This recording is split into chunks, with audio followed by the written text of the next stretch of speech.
আজকের আমি পালং শাক সেদ্ধ করে বেটে নিয়েছি। আজকে লুচি বানাবো। তাতে ময়দা দিয়েছি, একটু সুজি দিয়ে দিলাম, একটুখানি জয়েন দিলাম, আর এই দেখো স্বাদ অনুসারে নুন দিয়ে দিলাম। এবার এটাকে আমি ভালো করে মেখে নেব লুচি বানাবার জন্য। দেখো একটুখানি তেলও দেবো। আমি পালং শাকটা যখন বেটেছি সেদ্ধ করে, তখন আমি ওতে একটা কাঁচা লঙ্কা দিয়েছি। তোমরা চাইলে দিতেও পারো, নাও দিতে পারো।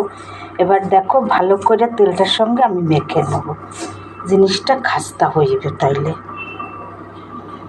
দেখো আটাটা এরকম মলে মেখে নিয়েছি। এই যে বেশি নরম না, বেশ শক্ত না। যদি তোমাদের ভালো লাগে রেসিপিটা, আমার একটা লাইক দিও, ভিডিওটা সাবস্ক্রাইব করে দিও। এই যে দেখতে থাকো। তো দেখো আমি সবগুলি লুচি বেলে নিয়েছি। এবার একটা একটা করে আমি ভেজে নেব। এই দেখো দেখো আমার লুচি কত সুন্দর ফুলেছে। এই দেখো সবগুলি আমি এরকম ভেজে নেব। এবারে দেখো সবগুলি আমি ভেজে নিয়েছি। এই দেখো তোমরা এরকম বানাই খেয়ে দেখবে ঘরে একবার।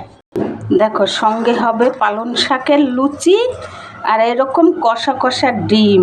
দেখো খেতে কত স্বাদ হবে।